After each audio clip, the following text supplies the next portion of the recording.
किसी भी काम की शुरुआत करना ही उसका सबसे महत्वपूर्ण हिस्सा होता है।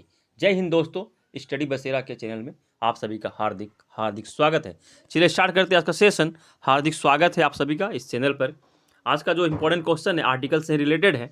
तो पहला प्रश्न है, संविधान में समानता का अधिकार 5 अनुच्छेदों द्वारा प्रदान किया गया है, वे अनुच्छेद कौन से हैं? तो ऑप्शन आप लोगों के सामने है। तो इस प्रश्न का सही जवाब हो जाएगा, अगर आप लोग जानते हैं तो कमेंट सेक्शन के माध्यम से अपना आंसर बता सकते हैं, दर्ज करा सकते हैं। तो ऑप्शन सही हो जाएगा ऑप्शन सी, आर्टिकल 14 से 18 तक यानी 14 से 18 तक ये 5 आर्टिकल जो है समानता का अधिकार हमें प्रदान करता है। ये समानता का अधिकार कौन कौन है इसके बारे में हम लोग देखेंगे। और समानता का अधिकार भाग किस में आता है, यह प्रश्न अगर बनता है कि समानता का अधिकार किस भाग में आता है यानी कि किस पार्ट में आता है, तो इसका जो आंसर हो जाएगा भाग 3 यानी कि पार्ट 3। पार्ट 3 सही जवाब हो जाएगा, किस पार्ट में आता है। और अनुच्छेद की बात की जाएगी, अगर आर्टिकल की बात की जाएगी तो 14 से 18, क्योंकि भाग 3 में कितने आर्टिकल आते हैं, 12 से 35 तक, 12 to 35 तक जो आर्टिकल है वो पार्ट 3 में है। अब हम लोग समानता के अधिकार की जो 5 आर्टिकल है उनके बारे में एक एक पॉइंट को हम समझेंगे कि इसमें क्या है। तो समानता का आर्टिकल जो है, जो पहला है जो 14 से 18 तक है, उसमें फर्स्ट है कानून के समक्ष समानता का अधिकार, right to equality before law. कानून के समक्ष समानता, सभी को कानून के हिसाब से, सभी को, चाहे वो कोई भी हो, देश का कोई भी नागरिक हो, किसी भी पोस्ट पर बैठा हो, सबको समान रूप से कोई भी सजा अगर मिलती है तो समान रूप से मिलती है, किसी भी दोषी के लिए, किसी भी रूप के लिए। अच्छा, नेक्स्ट है अनुच्छेद 15, धर्म, जाति, लिंग, जन्म स्थान के आधार पर राज्य द्वारा भेदभाव करने का निषेध। यानी कि धर्म, जाति, लिंग और जन्म स्थान के आधार पर किसी भी राज्य में आपके साथ भेदभाव नहीं किया जाता है। ये हो गया फिर आर्टिकल 15। 16 में क्या कहता है, सार्वजनिक नियुक्तियों के मामले में अवसरों की समानता, यानी कि कोई भी अगर नियुक्ति होती है सबको समान रूप से अवसर दिया जाता है, किसी तरह का डिस्क्रिमिनेशन नहीं किया जाता है यहाँ पे। अनुच्छेद 17 क्या है, अस्पृश्यता का उन्मूलन, यानी कि एबोल्यूशन ऑफ अनटचेबिलिटी। इसका एबोल्यूशन करता है अनुच्छेद 17, अनटचेबिलिटी को बढ़ावा नहीं देता, इसको रोकता है। चलिए अनुच्छेद 18 क्या कहता है, सैनिक और शैक्षिक उपाधियों के अलावा अन्य उपाधियों का अंत। यानी कि सैनिकों को जो उपाधियां मिलती हैं और शिक्षा क्षेत्र में जो उपाधियां मिलती हैं वो मिलेगी, बाकी सब उपाधियां जो हैं वो बंद, जो टाइटल्स हैं वो सब बंद है, वो सबको को बंद कर दिया गया है, वो सब नहीं है। चलिए यहाँ तक क्लियर हो गया। चलिए नेक्स्ट क्वेश्चन पे चलते हैं हम लोग। भारत पर बाहरी आक्रमण अथवा देश के अंदर सशस्त्र विद्रोह के कारण राष्ट्रपति द्वारा किस अनुच्छेद के तहत राष्ट्रीय आपातकाल लगाया जाता है? तो इस प्रश्न का सही जवाब हो जाएगा ऑप्शन ए, आर्टिकल 52। आर्टिकल 352 के तहत राष्ट्रपति नेशनल इमरजेंसी, राष्ट्रीय आपातकाल लगा सकते हैं जब बाहरी आक्रमण होता है या देश के अंदर ही सशस्त्र यानी कि अस्त्र शस्त्र के साथ विद्रोह अगर पनप जाता है, कहीं कहीं किसी क्षेत्र में विद्रोह होता है, तो फिर 352 का प्रयोग राष्ट्रपति जी कर सकते हैं। और इसके तहत राष्ट्रपति जी पूरे देश में, अगर पूरे देश में या प्रभावित क्षेत्र में जहां ये विद्रोह हुए हैं, जहां आक्रमण हुए हैं, उस प्रभावित क्षेत्र में भी ओनली प्रभावित क्षेत्र में 352 का इस्तेमाल कर सकते हैं। यह भी इंपॉर्टेंट है। चलिए नेक्स्ट क्वेश्चन देखते हैं। किस अनुच्छेद में राज्य के नीति निर्देशक तत्वों का उल्लेख है? यानी कि डीपीएसपी की बात की जा रही है, यहाँ डीपीएसपी की बात की जा रही है। तो ये इसका सही जवाब हो जाएगा option B, article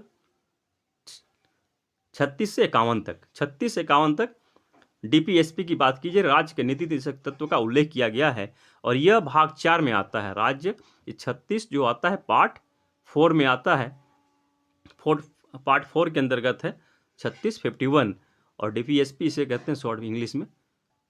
next question है, किस संशोधन के तहत नागरिकों के मौलिक कर्तव्य को संविधान में जोड़ा गया था? तो इस प्रकार सही जवाब हो जाएगा ऑप्शन ए, 42वां संविधान संशोधन के तहत मौलिक अधिकारों को, मौलिक कर्तव्यों को, सॉरी अधिकार नहीं, मौलिक कर्तव्य को, फंडामेंटल ड्यूटीज को, राइट नहीं, फंडामेंटल ड्यूटीज को 42वें संविधान संशोधन के तहत संविधान में जोड़ा गया था। कब जोड़ा गया था इसके बारे में ये भी देख लीजिए। 1976 में, 1976 में 42nd अमेंडमेंट हुआ था। इसके तहत मौलिक अधिकार को मौलिक कर्तव्य को जोड़ा गया था, मौलिक कर्तव्य को इसमें जोड़ा गया था। और 1976 में ही जो 42वां संविधान संशोधन हुआ था, उसी समय प्रस्तावना में भी संशोधन हुआ था। उसमें क्या संशोधन हुआ था? तो उस समय प्रस्तावना में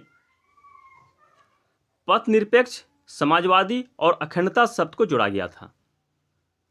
पंथ निरपेक्ष, समाजवादी, अखंडता शब्द को भी जोड़ा गया था प्रस्तावना में, प्रियम्बल में। और संविधान की प्रस्तावना को संविधान की कुंजी कहा जाता है, यानी प्रियम्बल को की ऑफ कॉन्स्टिट्यूशन कहा जाता है। ये भी ध्यान में रखना है। इसके बारे और थोड़ा डिटेल देखते हैं क्या क्या है एवेंट।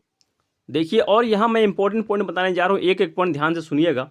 मौलिक कर्तव्य को तो 42वां संविधान संशोधन के तहत 1976 में जोड़ा गया था, परंतु ये आर्टिकल कौन सा है, पार्ट कौन सा में आता है, ये भी क्वेश्चन बनते हैं।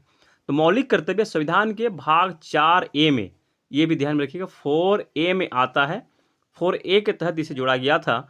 और ये आर्टिकल 51A, आर्टिकल 51A है, आर्टिकल है 51A और पार्ट है 4A, यानी कि भाग 4A और आर्टिकल 51A के तहत इसे जोड़ा गया था। अब वर्तमान में कितने मौलिक कर्तव्य हैं, यह प्रश्न बन सकता है। तो वर्तमान में 11 मौलिक कर्तव्य हैं। मौलिक कर्तव्य को किसके अनुशंसा पर जोड़ा गया था और किसके अनुशंसा पर लागू किया गया था, ये दो इंपॉर्टेंट प्रश्न बनते हैं। तो मौलिक कर्तव्य को संविधान में सरदार स्वर्ण सिंह समिति की अनुशंसा पर 1976 में 42वां संविधान संशोधन करके 51A यानी 51A के अंतर्गत जोड़ा गया था या समाविष्ट किया गया था, समाहित किया गया था। और किसकी अनुशंसा पर लागू किया गया था? यह तो जोड़ा गया है लेकिन इंप्लीमेंट नहीं किया गया, तो किसकी अनुशंसा पर इंप्लीमेंट किया गया था? तो बर्मा समिति की सिफारिश पर मौलिक कर्तव्यों को लागू किया गया था। यह भी ध्यान में रखना है। मैंने कहा सरदार स्वर्ण सिंह समिति की अनुशंसा पर 1976 में संविधान में इसे जोड़ा गया था, परंतु बर्मा समिति की सिफारिश पर मौलिक कर्तव्य को लागू किया गया था। आशा करता हूं क्लियर होगा। चलिए देखते हैं नेक्स्ट क्वेश्चन। और सेशन पे अगर नए हैं तो चैनल को सब्सक्राइब भी कर लीजिएगा और लाइक भी करते चलिएगा। संविधान की 8वीं अनुसूची का संबंध किससे है?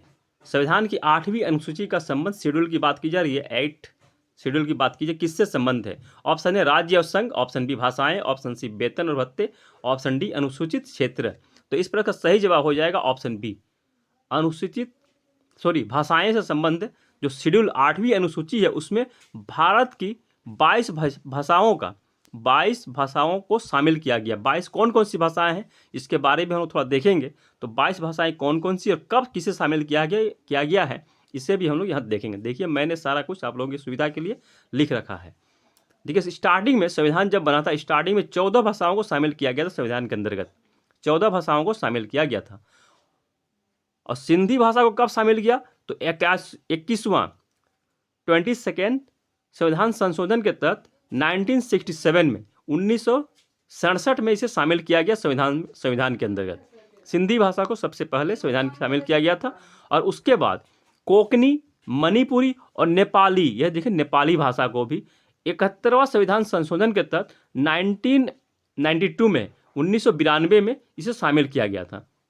71वां संविधान संशोधन के तहत कोंकणी, मणिपुरी और नेपाली भाषा को। उसके बाद देखिए हो गया 14 1 15 और 15 3 18। अब देखिए 4 बज गया। कौन कौन सा है? बोडो, डोगरी, मैथिली, संथाली। इन 4 भाषाओं को, बोडो, डोगरी, मैथिली, संथाली, इन चारों भाषाओं को 92nd संविधान संशोधन के तहत 2003 ईस्वी में शामिल किया गया था। 22 भाषाओं को शामिल किया। 22 भाषाएं हमारे संविधान के अंतर्गत, ये सभी 22 भाषाएं हैं। तो आशा करता हूं ये क्लियर हो गया होगा यहाँ तक।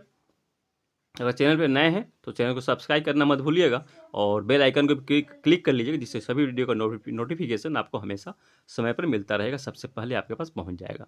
आप सबकी मंगल कामना के साथ, आप सबकी सफलता की मंगल कामना के साथ मिलते हैं फिर नए वीडियो में। तब तक के लिए जय हिंद, स्वस्थ रहें, मस्त रहें, धन्यवाद, जय हिंद। ऐसे ही यूनिक प्रश्नों के लिए स्टडी बसेरा चैनल को लाइक, शेयर एंड सब्सक्राइब करें। जय हिंद।